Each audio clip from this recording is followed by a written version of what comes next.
First, we have the sense of sight. We use our eyes to see the things around us as it is considered to be the dominant sense of humans. Nearly 70% of all sensory receptors in the whole body are found in the eyes. Our eyes' photoreceptors convert light energy into nerve impulses that the brain can understand. So I know all of you are familiar with the basic anatomy of the human eye. Let's just focus on the tear film. So as we blink, the tear film spreads over the eye. It is a thin fluid which covers the ocular surface of the eye. It has three layers, mainly the mucin, aqueous, and the lipid layer. First, we have the mucin, which is an inner layer secreted by the conjunctival goblet cells. It reduces friction during blinking. Next is the aqueous layer, which is the inner layer secreted by the lacrimal glands. It forms the bulk of tears containing the electrolytes, proteins, and water. Lastly, the lipid layer. It is the outer layer secreted by the meibomian glands. It prevents evaporation, lubricates, and stabilizes the tears. So dito tayo mag-focus sa lipid layer. So meibomian glands are the tiny oil glands which lines the margin of our eyelids. And these glands have cells in the inner wall that produce oil. And as we blink, our lids touch, so nagkakaroon ng pressure sa meibomian glands to produce small amount of oil. And the upper lid pulls the oil upward over the eye as the lid opens. And kapag na-block yung glands, wala mapaproduce na enough oil to coat the tear film. So ang nangyayari, yung aqueous natin, mag-evaporate siya rapidly, and without adequate lubrication, yung cornea natin at saka yung eyelids, they will abrade each other, causing inflammation and cell damage. So as a nurse, paano ba natin mamamanage yung patient na may dry eyes? Panoorin natin yung next video. Patient is Wilminda de la Cruz. Ay, good morning po, na. Interviewin ko lang po kayo saglit. Kailan po yung last check-up niyo sa mata? Ang huling check-up ko, nung nakaraang taon pa. Hindi ko nga lang matandaan kung ano yung yung petsa. Okay lang po, Nay. Ano po bang kondisyon ng mata niyo ngayon? May napapansin po ba kayo? Nararamdaman? Parang medyo masakit, tsaka makati yung mata ko pag natatamaan ng ilaw. Kurap nga ako ng kurap. Tapos, siguro dahil sa katandaan ko, lumalabo na rin yung paningin ko. Okay po. Ilang taon na po ba kayo, Nay? 75 na ako, matanda na ako. Parang di naman, Nay. May allergy po ba kayo? Allergy? Meron. Umiinom ako ng ng sarin. Sarin nga ba? Sarin eka, hindi ko matandaan Cetirizine po ba, Nay? Ayun. Cetirizine nga. Cetirizine. Madalas kasi bahing ako ng bahing kapag nagsisiga ako sa may bukid namin. Bukid? Saan po ba kayo nakatira, Nay? Sa probinsya ako nakatira, sa Bulacan. Lumuwas lang kami dito para nga magpa-check up. Ayoko kasi dito, puro pollution. Doon sa Bulacan, napakamahangin. Kaya doon kami, sa Bulacan kami. Gawa nga nang magpapa-check up lang kami. Sige po, Nay. Pasok na po kayo sa loob para masimulan na po natin yung test at check up nyo. Sige.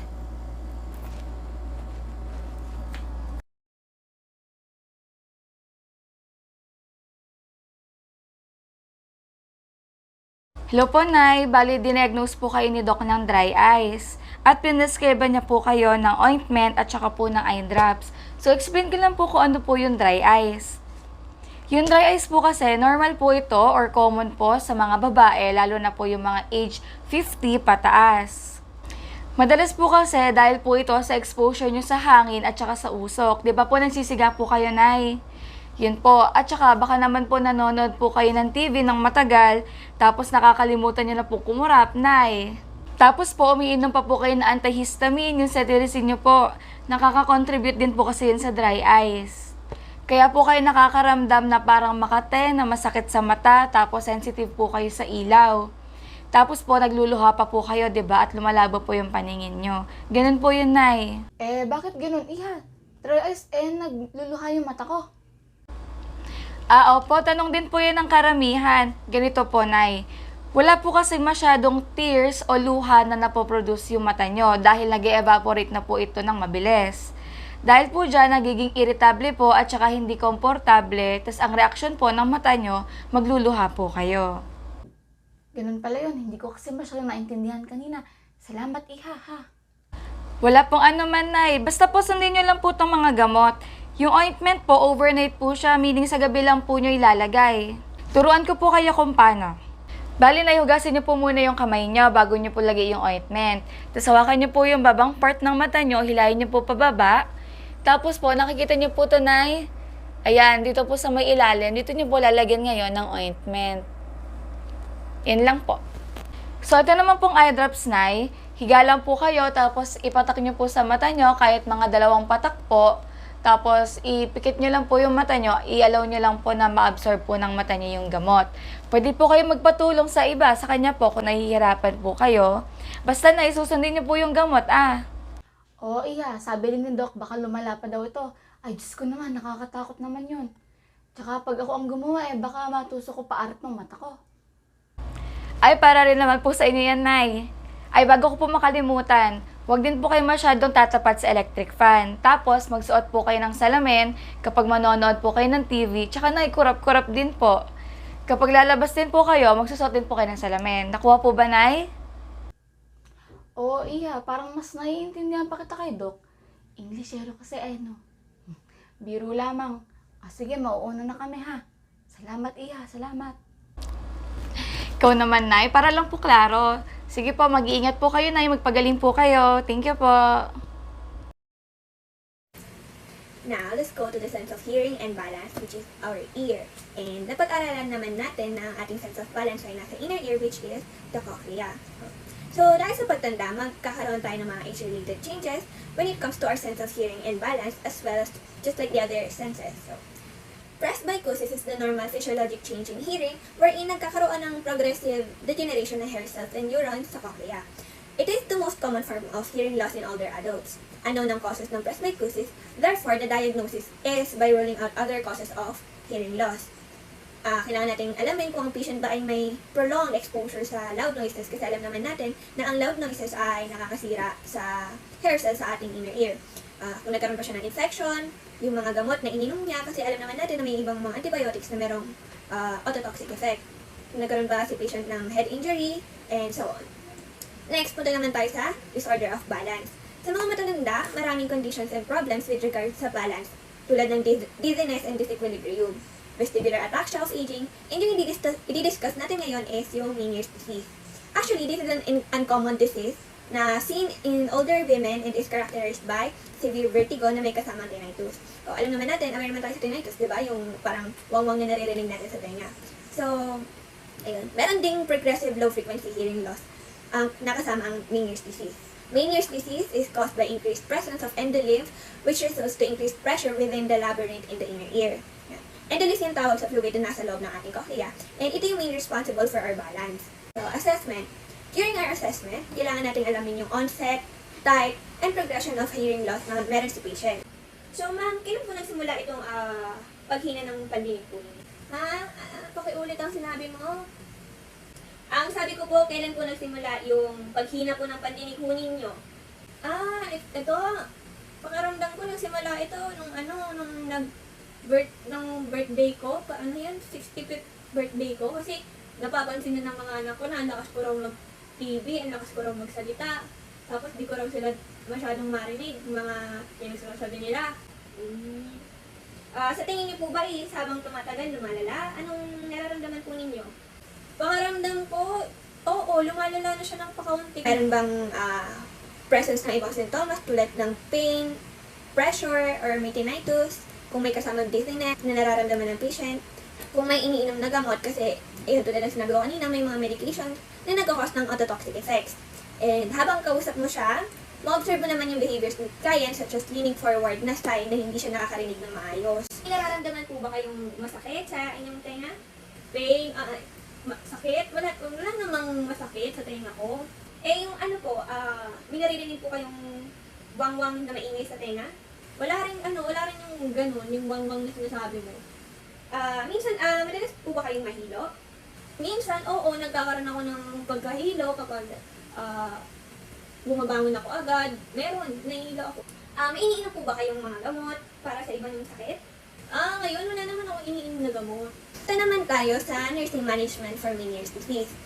For assessment of Meniere's disease, so during our interview, si client magsasabi siya ng description of vertigo episodes. Kailangan natin tanongin sa kanya kung gaano kadalas, yung duration ng kanyang episodes, and list of accompanying symptoms such as nausea and vomiting, kung meron din bang hearing loss na nararamdaman si patient, may tinnitus, meron ba siyang history of balance problems, and drug history as well. So, maaari niyo po bang ikwento kung ano yung nararamdaman niyo tuwing meron kayong episodes ng vertigo?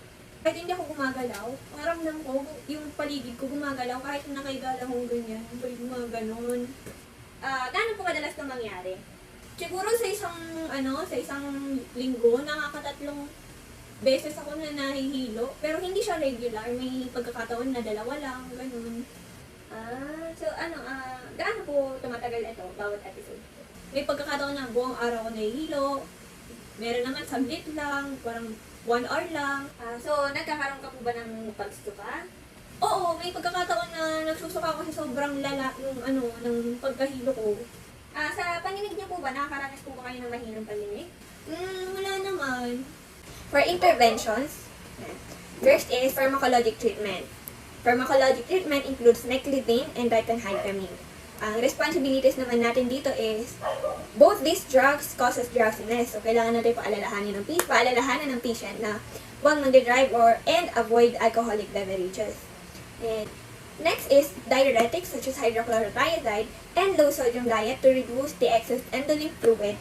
Pero ang ating nursing responsibilities dito is we have to watch out for the fluid and electrolyte balance ng patient kasi nga diuretics ito baka mamaya is below normal na pala yung kanyang electrolytes. Next naman is vestibular therapy, which is done by physical therapists kung saan is nagdedesign siya ng exercise programs consisting oculomotor and postural tasks to include sa kanyang daily living, activities of daily living. There is no complete cure for vertigo. Alleviation lang ng symptoms ang kaya natin gawin. So, therefore, clients must be taught measures to reduce dizziness, wherein palalahanan natin ang client na to move slowly, to avoid bright glaring lights, and if vertigo occurs during ambulatory sedation, paalalahanan natin sila na to lie down immediately and hold the head still upang mabawasan yung risk nila for injury. Now, let us talk about the sense of taste in the older adult. We all know that the sense of taste allows us to appreciate the food that we eat. It is important so that we could determine if the food that we are about to swallow are still edible. However, sa mga elderly, diminished na ang kanilang sense of taste. That is hypogeusia. And I believe that we are all familiar with xerostomia. It is also referred as the dry mouth, and this occurs dahil nagkakaroon ng salivary gland dysfunction. So as nurses, what shall we do when we are caring an elderly with this condition? Please watch the next video for the nursing management. So ayun po dahil tapos na po nating assess yung paningin tsaka pandinig po ninyo, dumako naman po tayo sa inyong panlasa. Ay, apo, hindi na ako gaano makalasa, lalo na yung matatamis, tsaka maaala. Ganun po ba? O sige po, maaari ko na lang po bang i-assess o tingnan po yung kondisyon po ng inyong bibig? O sige, pwede naman. Sige po. Ito pong assessment ko sa inyo, hindi naman po ito magiging masakit. Ang kailangan nyo lamang pong gawin ay ibuka po ng maigi yung bibig po ninyo para makita po natin yung kondisyon sa loob.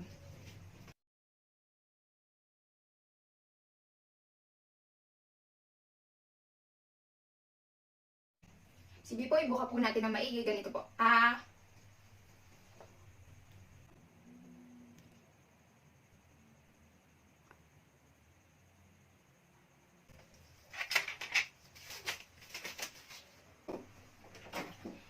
Base po sa nakita ko po habang ina-assess ko po inyong bibig, nagkakaroon po kayo ng panunuyo sa loob at labas po nito. Sa loob po nakita ko po na parang medyo po namumula po siya at saka namamaga. Tapos napansin ko rin po na medyo malapot po yung consistency at saka po yung texture ng inyong laway. So parang nagkakaroon po kayo ng pagkabawas sa pag-produce ng inyong laway. So ang dapat po natin gawin, dapat po ma-decrease natin yung dryness o yung nga pong pagkatayo para hindi po nagsusugat at saka namamaga po ang inyong bibig. So, ang kailangan po natin gawin, kailangan pa rin po tayong maging malinis sa ating bibig. Araw-araw po kayong magsipilyo, tapos linisin po ninyo yung pustiso nyo dahil meron nga po kayo niyan. Tapos po, pwede po kayong uminom ng tubig, 2 hanggang 3 litro araw-araw. Dahil wala naman pong kondisyon na bawal po yung ganun karaming tubig sa inyo. Tapos po, okay lang naman po kumain kayo ng mga ulam na may sauce o kaya po may gravy, ganyan, para po hindi sobrang dry yung kinakain ninyo. Tapos po, pwede rin po kayong mag-candy o kaya po mag-chewing gum para po ma-stimulate yung pag-produce po ng laway para po hindi siya nagiging sobrang dry. Opo. Bibigyan ko na lang po kayo ng written instruction para po maalala po ninyo ano po yung pwede nyo gawin. Ganun ba yung mga kailangan gawin? O sige, susundin ko yan para hindi na nanunuyo. The next sensory function is the sense of smell. This is more common na dysfunction sa elderly and it is inseparable sa sense of taste. Hyposmia ang tawag sa diminished sense of smell and maraming indications and implications kung bakit nangyayari ito sa elderly. It can affect them holistically and some are listed on your screen. So as nurses, what shall we do when we are caring an elderly with disturbance in the sense of smell? Please watch the next video for the nursing management. Ang sunod naman po natin i-assess ay ang inyong pang-amoy po. Kung okay lang po na ipagpatuloy natin, ma'am. O sige, pwede naman. Okay po. Meron lamang po ako mga ilang katanungan sa inyo, no? Naka-experience po ba kayo or history po ng pagkabagok sa ulo? Ay, wala, hindi naman. Wala po. Tumor po sa utak, meron po ba kayong history nito? Hindi rin. Wala rin po. Noong mga nakaraang araw o linggo po, meron po ba kayong na-experience na ubo at sipon? Hindi rin ako nagkasipon o ubo. Wala rin po. Sa medications po, ano po yung mga iniinom po ninyong gamot? Maintenance lang sa high blood. Maintenance po para sa high blood. Nababawasan na yung pang-amoy ko. Parang hindi na ako tulad ng dati na malakas ang pang-amoy. Parang nabawasan po yung ability ninyong makaamoy. Hindi na po gaya nung dati. Sige po. I-check ko na lang po, ma'am, yung loob po ng ilong ninyo. Gagamit po ako nitong otoscope para po makita natin kung meron pong pamamaga o kaya po may bumabara doon. Titingala lang po kayo ng konti, hindi naman po ito magiging masakit. Sige po, tingala po kayo.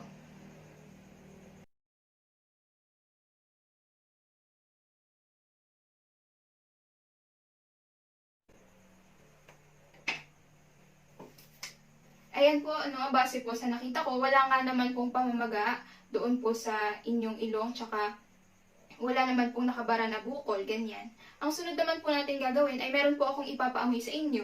Ang kailangan nyo lamang pong gawin ay ipikit yung mata nyo, tapos takpan nyo po yung isang butas ng ilong ninyo. Tapos, sabihin nyo po sa akin kung ano po yung naaamoy ninyo. Sige po, pikit na po kayo, tapos takpan nyo po yung isa nyong ilong. Okay.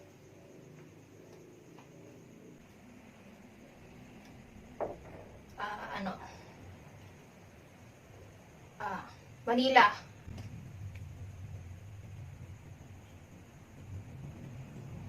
Ito ay, ano nga ulit?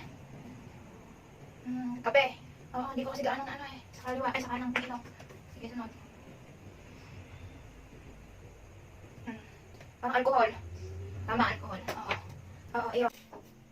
So, base po dun sa mga naipaamoy ko po sa inyo, para medyo nahihirapan po kayong makaamoy sa right side po ng inyong ilong. Tapos, dito po, pwede ko naman po kayong i-refer sa specialista para po malaman natin kung bakit po ganon. Sa ngayon po, ang kailangan lamang po natin gawin para hindi po magdulot ng kapahamakan sa inyo kasi hindi nga po kayo nakakaamoy ng maayos. Una po, sa bahay po ninyo, pwede po kayong maglagay ng mga label dun sa mga pagkain po ninyo, yung mga expiration dates. Kasi po, in case man po na hindi nyo maamoy, kung pwede pa or hindi na yung kakainin nyo. Kung meron po kayong gas detector sa bahay, mabuti po yun kasi po pag nagluluto nga po, kunyari po meron pong gas leak doon po sa gas stove po ninyo, maaari po kasi yung mag-cause ng sunog. So, mabuti po kung meron kayong gas detector. Tapos po, kailangan po, araw-araw po tayo magtapon ng basura para po hindi nangangamoy or hindi makulob sa loob ng bahay yung amoy ng basura. Meron naman akong kasama. Pwede bang siya na lang yung gumawa nun? Bibigyan ko po kayo ng instructions or written instructions para po sila po, maaari po sila yung gumawa nun para sa inyo. Sige. And lastly, the disturbance on the sense of touch. I know that you're already familiar with this since it was already discussed in your anatomy, and as per Dr. Martinez, natakol na rin to sa reporting ninyo. But I will still give a short background as refresher na din. So, our sense of touch is controlled by a huge network of nerve endings and touch receptors in our skin, and it is known as the somatosensory system.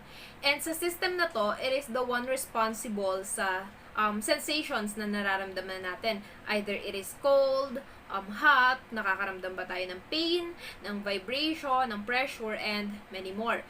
And within this somatosensory system, there are four main receptors, namely the mechanoreceptors, the thermoreceptors, the pain receptors, and the proprioceptors. But, as people age, nagkakaroon ng changes sa ating somatosensory system, and it has been attributed sa decreased or reduced number ng na-mention kong receptors, and also reduced blood flowing into these receptors. That's why the tactile sensation diminishes. Nagkakaroon din kasi ng alterations sa function ng ating peripheral nerves as well as slower conductions ng ating nerve impulses. As a result, nagkakaroon ng decreased perception ang ating older adults to pain, vibration, touch, and extreme temperatures. And it is more prevalent in the fingertips than in other locations. Now, we will be talking about the appropriate nursing management for patients suffering from the disturbances on the sense of touch. For the nursing assessment, hi ma'am, ako po ulit ito, si Nurse Mika. Para po malaman natin kung nagkakaroon na po ba ng problema yung sense of touch ninyo, meron po tayo ditong cotton at isa pong pin. Mamaya po, ipipikit nyo po yung mata ninyo at ididikit ko po ito sa inyo alternately. Sasabihin nyo po sa akin kung nararamdaman nyo po ba at i-describe nyo po kung ito ba ay sharp or matulis or soft lamang. Meron po ba tayong tanong, ma'am? Oo, naiintindihan ko. Ididikit mo, sasabihin ko kung naramdaman ko at i-describe ko kung malambot or matulis yung dumikit sa akin. Patients should first be instructed by the nurse with their eyes open so that the sensation can be adequately interpreted. Touch is usually assessed using a wisp of cotton, and the patients are asked to close their eyes and nod or say yes when they are touched on the face, upper back, and extremities. A cotton swab can also be used with wooden end pressed lightly against the skin for sensation of the sharp, and a cotton end for the sensation of the dull.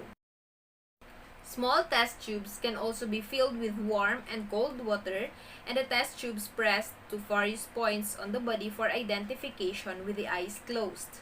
Deficits in touch may be referred for further evaluation to the patient's primary care provider or a neurologist.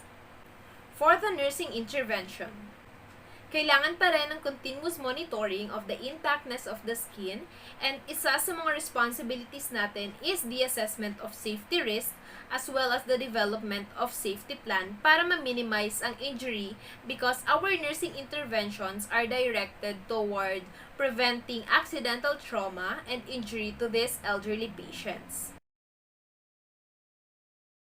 Ma'am, paalala lang din po na kapag po kayo ay naliligo, sisiguraduhin po natin sa tulong po ng iba po pong tao sa bahay na hindi po masyadong mainit yung gagamitin po nating tubig para po maiwasan po natin yung paso na pwede pong cause ng pagkalapnos po ng inyong balat.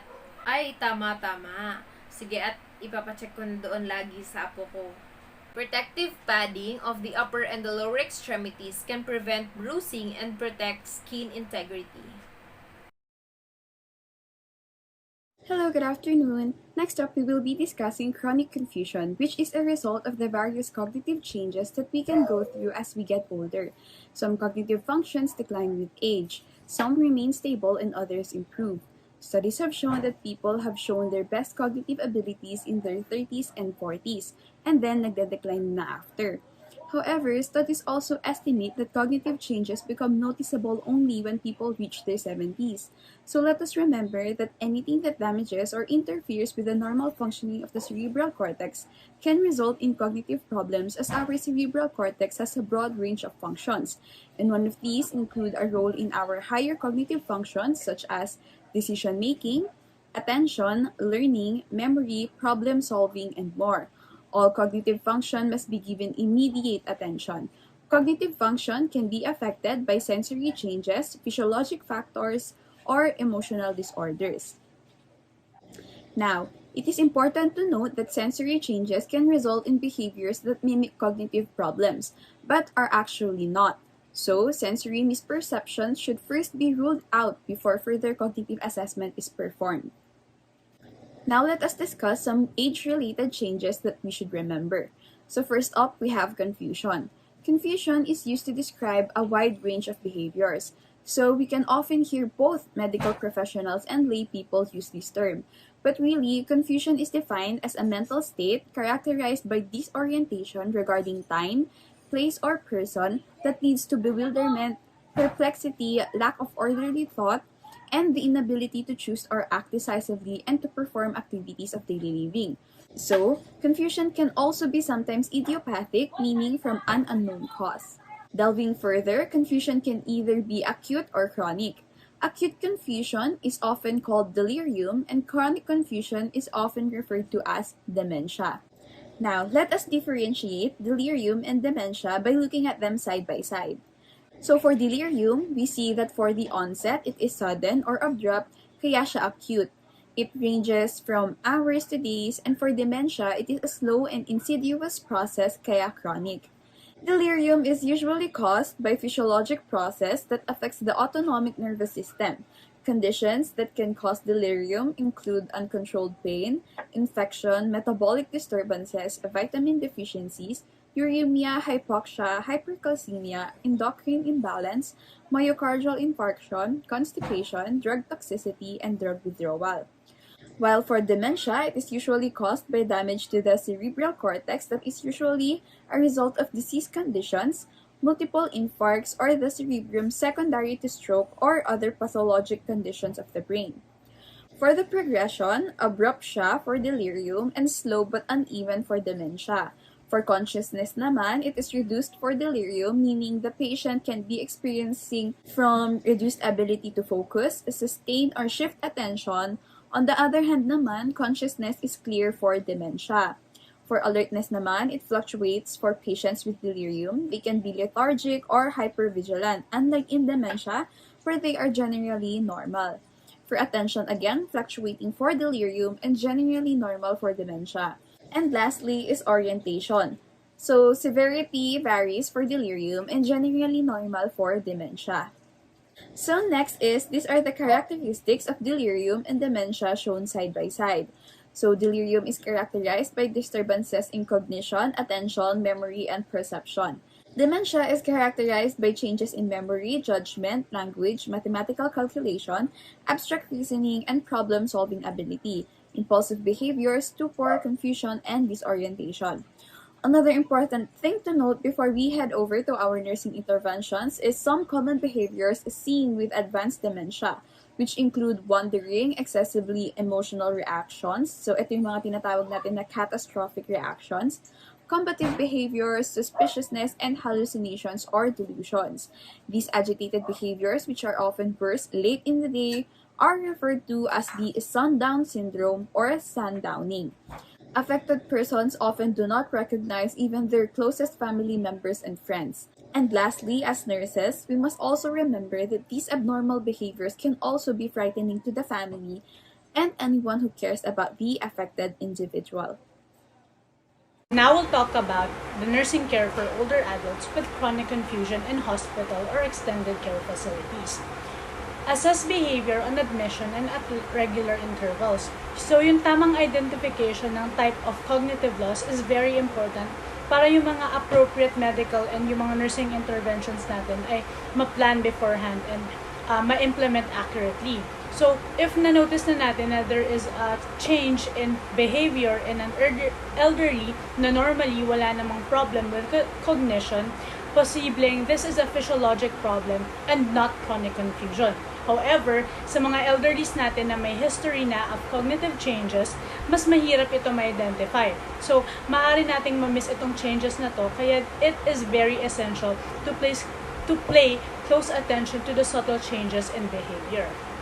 Next, we will provide assistive sensory devices. So, yung confusion kasi, it is worse when there is inadequate or inaccurate sensory input. So, we as nurses must ensure and encourage sila to wear their eyeglasses, to wear their hearing aids, and dentures, ganon, and other adaptive devices. Itong mga assistive sensory devices na to kasi they're designed to maximize sensory perception when necessary. Then we will orient the person to person, place, and time, and provide any other important situational information.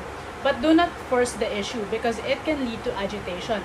So, we can accomplish this sa pagtawag sa kanila with by their name or what they respond to best. So, we could also show them yung mga calendars and clocks if meron silang questions regarding the day, the week, or yung month.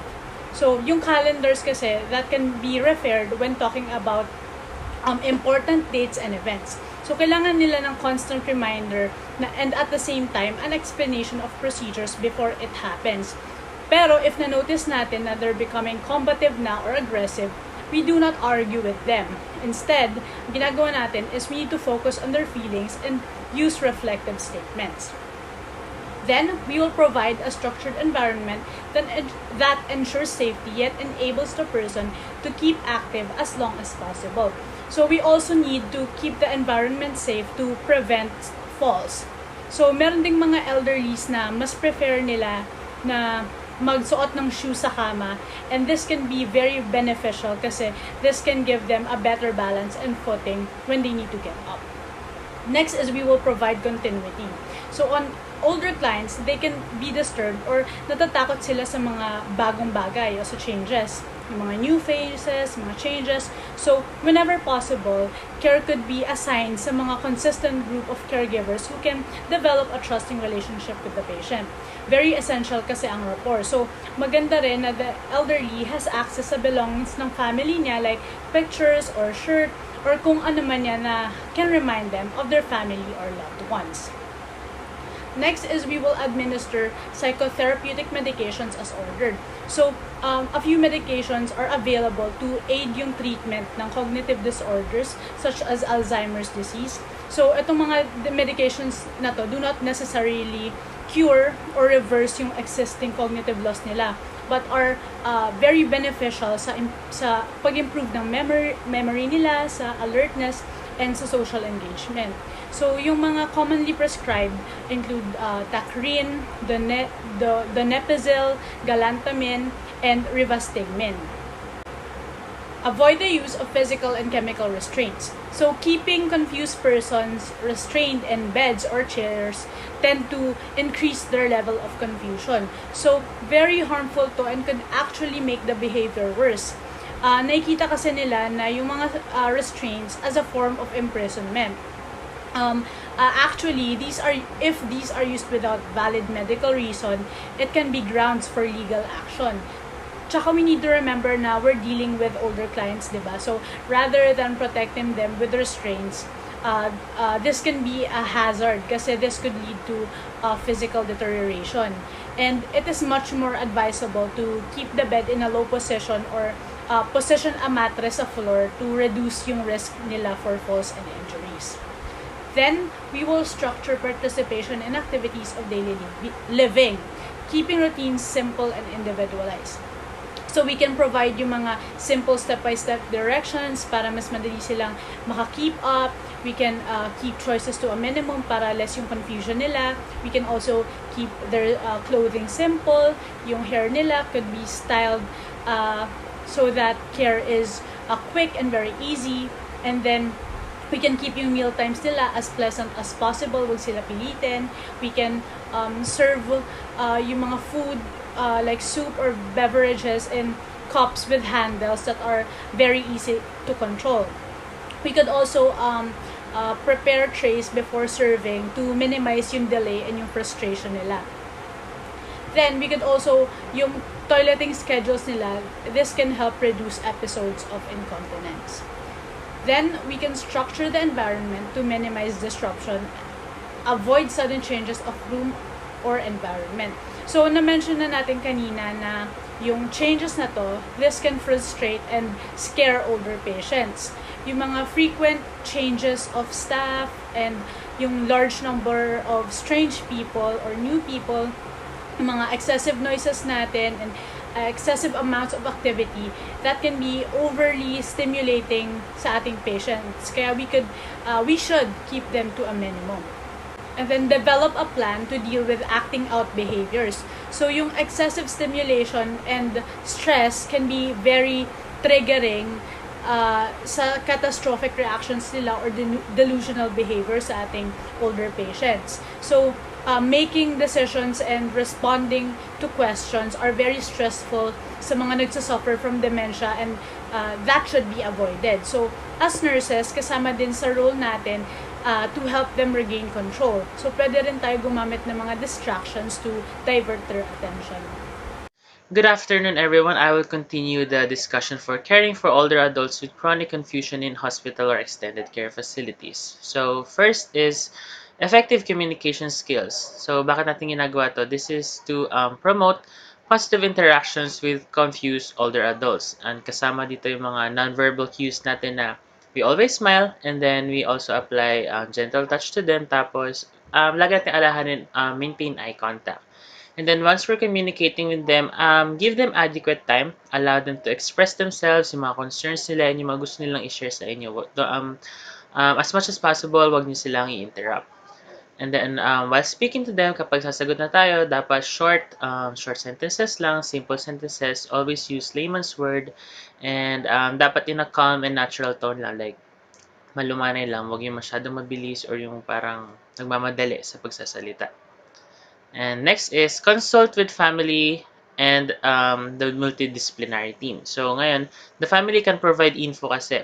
May mga info kasi hindi nabibigay yung mga elderly patient natin since cognitively impaired sila. So pwede natin i-ask yung family about yung mga likes ng elderly patient natin, mga dislikes, or yung usual routine nila sa bahay. And then the family can also recommend what worked in the past, yung mga ginagawa nila for their elderly loved one. And then, for the multidisciplinary team, it is very important na may collaboration tayo kasi pwede natin i-revise yung mga healthcare plan natin for the elderly patients. So, it is important na merong cross-information between the healthcare team.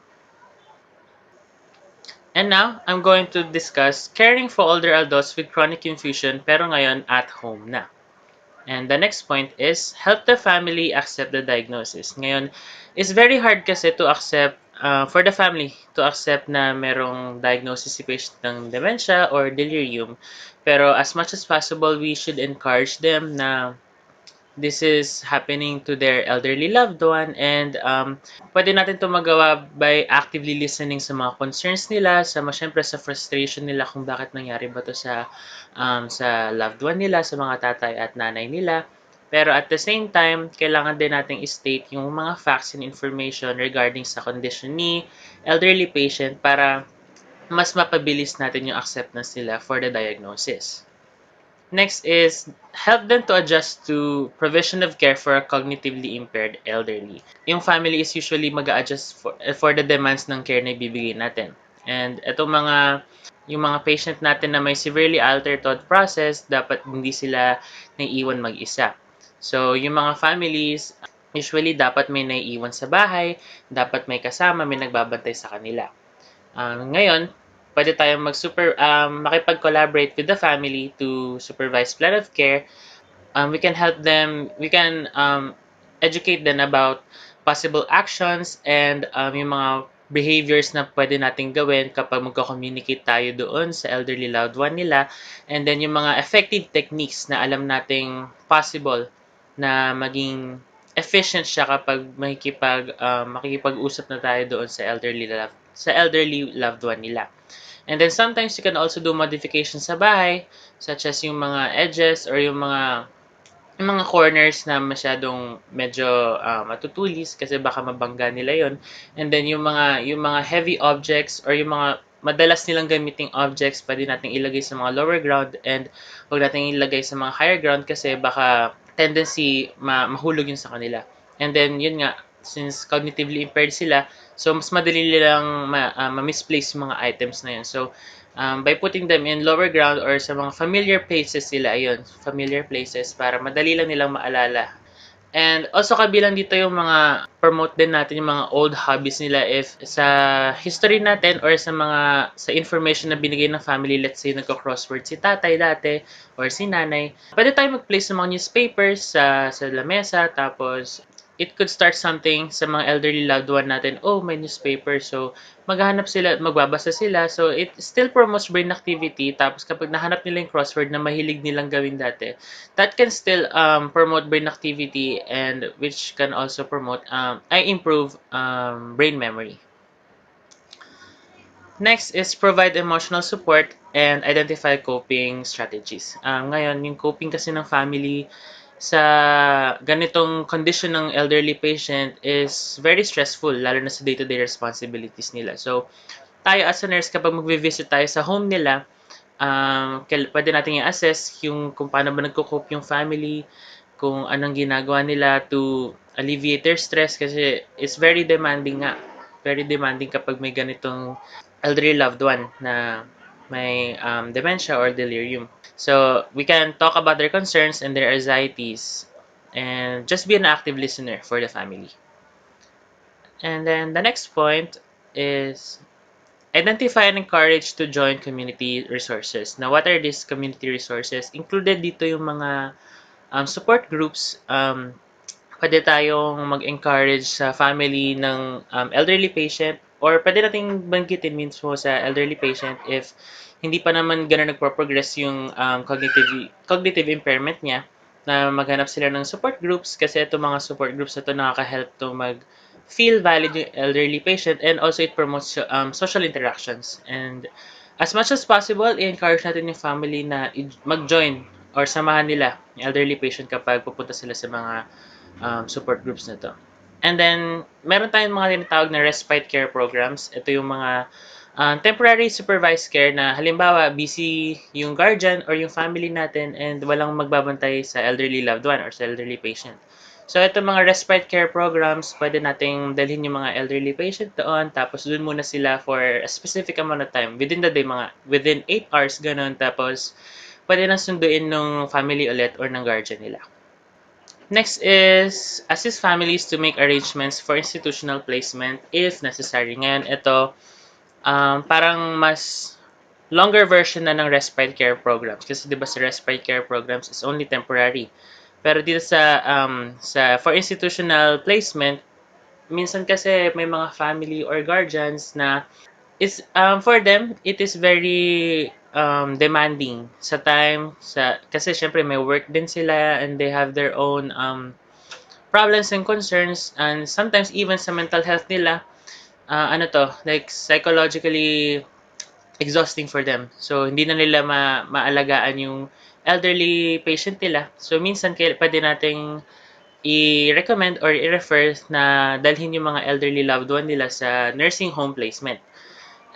Itong decision na to, medyo mahirap kasi alam mo yun, kapag dadalhin mo yung elderly loved one mo parang sa elderly home or yun nga, nursing home placement, parang magkakaroon sila ng feeling ng guilt and ng helplessness na parang tama ba itong ginawa ko? Parang tama bang nilagay ko yung tatay or yung nanay ko dito?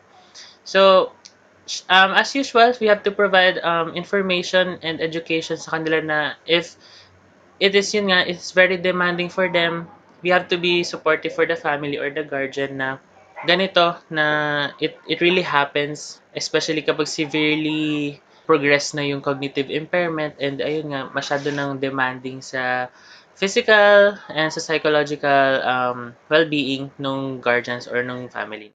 And next is encourage family for end-of-life decisions. Ngayon, we have to encourage the families to seek advice from their primary caregiver and the lawyer bago pa mag-progress yung cognitive impairment ng patient natin. So, itong intervention na to is as much as possible as early, pwede na nating ma-recommend sa mga families.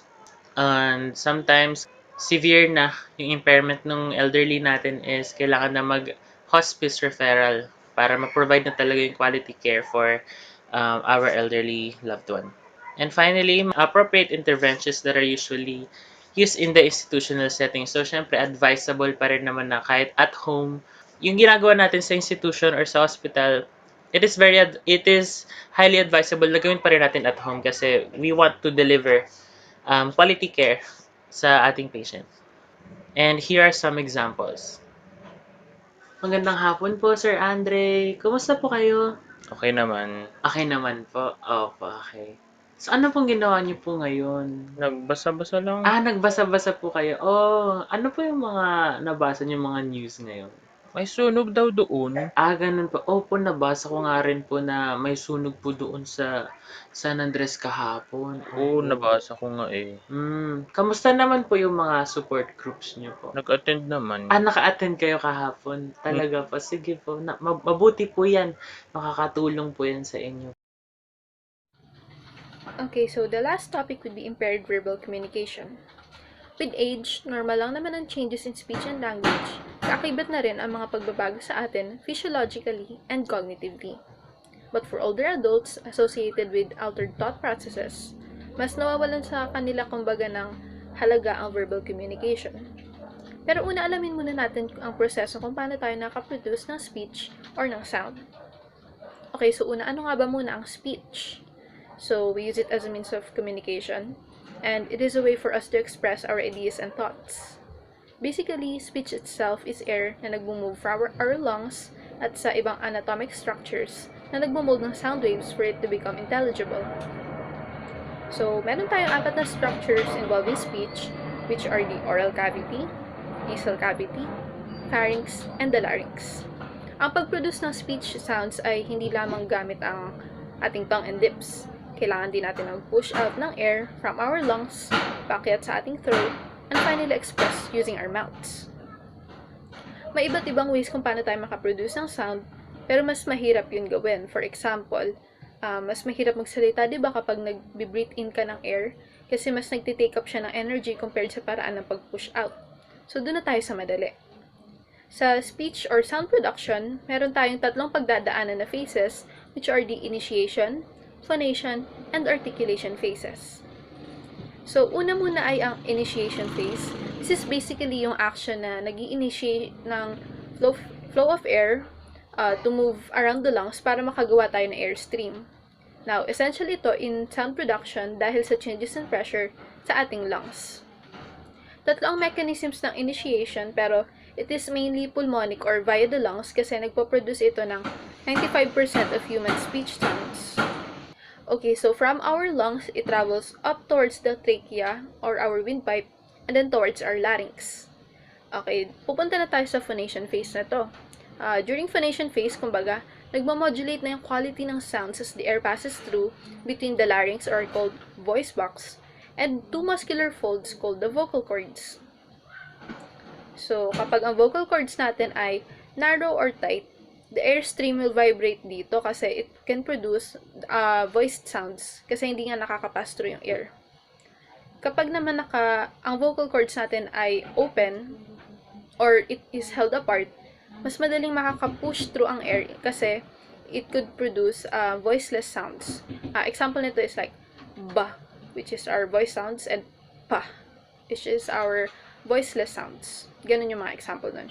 So, bale, meron kang choice if you wanted to have them open or not. After nun, the air will pass through the pharynx and the mouth and or nose, which are called the vocal tract.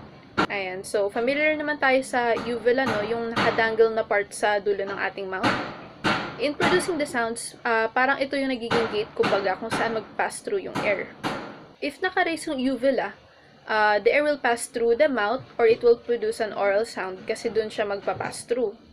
So, kapag naka-lower naman yung uvula, syempre dadaan siya through the nose and it will produce a nasal sound. Last naman is yung articulation phase. Dito ay kung saan yung mga structures like the lips and the tongue ay nag-shape na ng airstream para makaproduce na siya ng intelligible sounds. So, meron tayong tinatawag na articulators para ma-attain yung mga sounds na yun. Ito yung mga lower structures like the lips, tongue, lower jaw, and the velum or yung soft palate. However, it can be divided kung passive or active articulators, pero we won't dwell on it that much kasi ang mahalaga lang naman ay itong mga specific na parts na to ay responsable sa mga intonations, timing, tone, and changes in intensity ng mga sound na napoproduce natin. Nice to know lang na ang tongue natin is the most versatile speech organ. Ito yung mga actions ng tongue ay isa sa mga pinakamabilis at precise na physical movements na nagagawa natin in the form of articulation. Now, with age, normal lang naman ang mga verbal changes dahil sa mga pagbabago din sa atin, di ba? Physiologically and cognitively. So, habang tumatanda tayo, pwedeng mag-decrease ang respiration strength natin, kaya nagiging mas malalim ang ating voice and yung speech natin medyo nagiging shaky or breathy or husky, ganun. Pwede rin yung pitch sa ating voice ay nagiging shaky due to some changes sa laryngeal structure natin. Now, for some age-related changes, especially for older adults, pwede silang maka-experience ng overproduction ng mucus, kaya lagi silang may need na mag-clear ng throat or umubo. Pwede rin sa pagbabawas ng saliva, loss of teeth, tsaka decreased elasticity and muscle tone ng face, kaya nagkakaroon ng changes sila in articulating their words or impaired na kanilang verbal communication.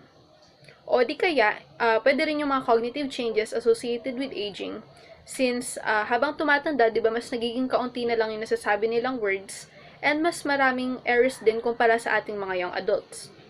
Pero mostly, yung speech problems na ito ng mga older adults ay dahil na rin sa mga different types of brain pathology, which will be further elaborated mamaya.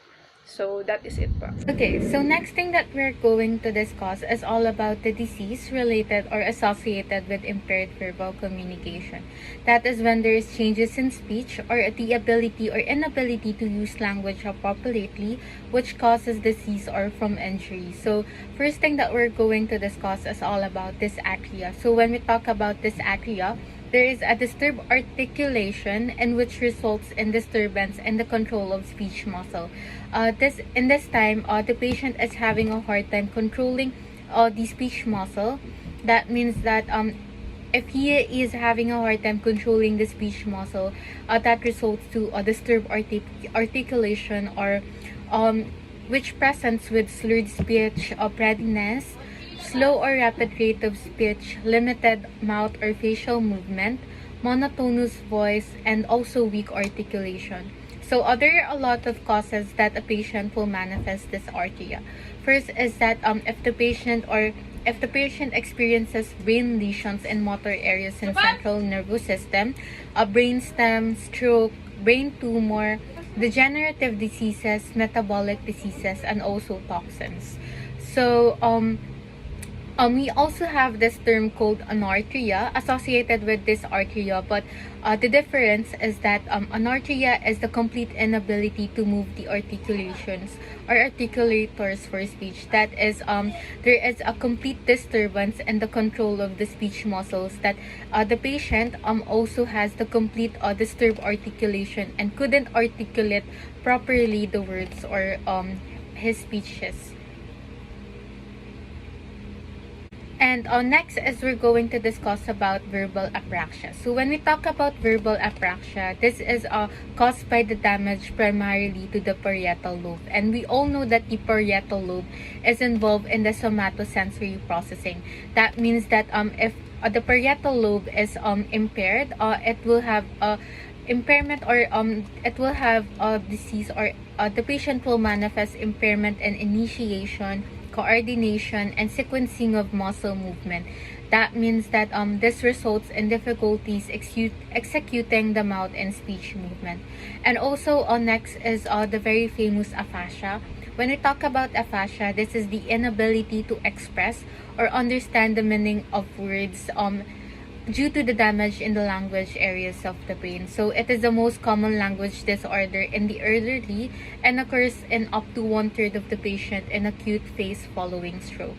So we all have there are 3 types of aphasia. First is the receptive fluent aphasia. This is the characterized of inability to comprehend spoken or written language but intact expressive ability.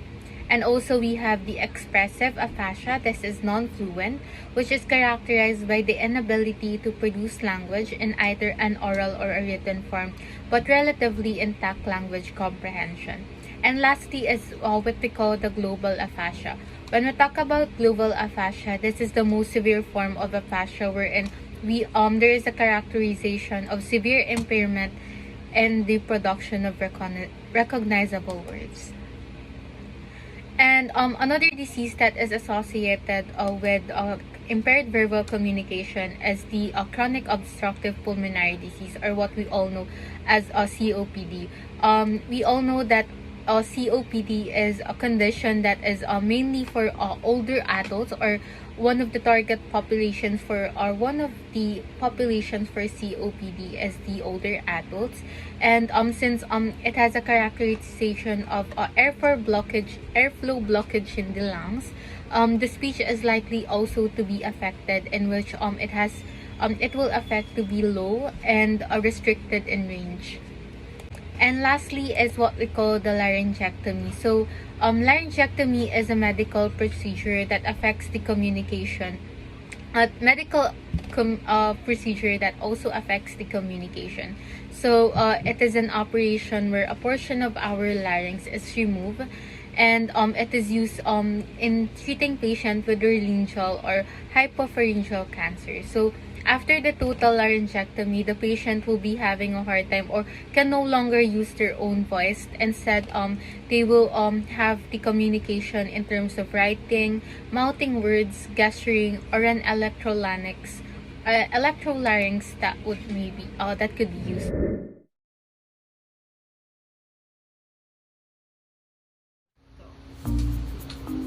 Magandang umaga po. Ako po si Josephine at ako po ang mag-a-assess o ang iyong nurse para sa araw na ito. Pwede ko po ba malaman kung anong pangalan nila at ilan na ang edad nila? Siya pala yung nanay ko, si Luma Laban. 50 years old na siya, tsaka ako naman yung anak niya na si Dina. Ang Nursing Care Plan o NCP ay unique para sa bawat pasyente. So para kay Lumalaban, i-assess natin ang mga sunod-sunod. Una, the patient's preferred language for verbal and written communication. Patient's primary and preferred means of communication such as verbal, written, or gestures. Ability to get spoken word. Ability to understand written pictures, words, and gestures. Assess environmental factors such as room noise level, since surroundings may affect the ability to communicate. And also assess for the presence of expressive dysphagia and also the receptive dysphagia. Kamusta naman po kayo, Ms. Lumaban? Komportable po ba kayo ngayon? Good.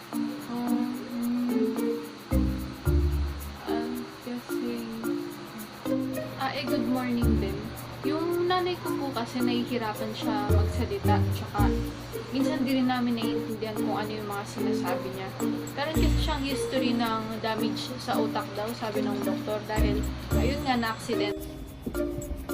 Ganun po ba? Kinalulungkot ko po ang nangyari kay Miss Lumalaban. Pero hayaan nyo at gagawin namin, kaming care team, gagawin namin ang lahat ng makakaya namin para mabigyan siya ng quality care at mabigyan kung anong pangangailangan niya, sapagkat nakikita namin na nahihirapan siya sa kanyang sitwasyon ngayon. So for the assessment, there is no subjective clues because the patient is having a difficulty of verbalizing her thoughts because of her situation. And for the objective cues, we have noted that the patient has a difficulty when she speaks. She is also presenting slurring, difficulty in forming words or sentences, difficulty in comprehending or maintaining usual communication pattern, and also difficulty in using facial and body expression. Also, the person or the patient is disoriented to person, space, and time. And also, she is expressing use of nonverbal cues and also frustration, as we have been assessing her since the start of the nursing care plan. And for that, thus, our nursing diagnosis includes impaired verbal communication related to cerebral impairment as evidenced by slurring. And for the planning or for the nursing plan, after 1 hour of nursing intervention, we expect that the patient will relate findings of decreased frustration with communication. Kamusta naman po kayo, Miss Lumaban? Komportable po ba kayo ngayon?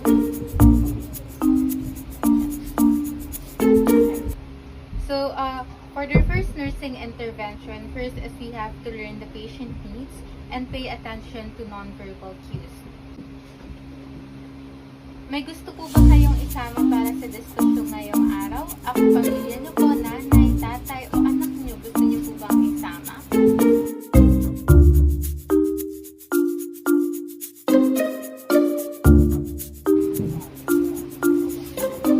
For the nursing intervention number 2, we have to provide an alternative means of communication when interpreters are not present. That means we could phone contact any members of the family that could definitely interpret the patient's need. Ano ba namang babaeng to? Hindi nakakaintindi. For the nursing intervention number 3, never talk in front of a patient as thought as she comprehends nothing. Pangalan mo? Anong pangalan mo? Sabihin mo na. Okay. Nursing intervention number 4, do not speak loudly unless the patient is hearing impaired. Ari ko po bang malaman kung paano at kailan nagsimula yung paghihirap niya sa pagsasalita? Simula yun. For nursing intervention number 5, we have to maintain eye contact with patient when speaking, stand close and within patient's line of vision. Gawin po tayo, Miss Lumalaban. Okay, sundan niyo po ako.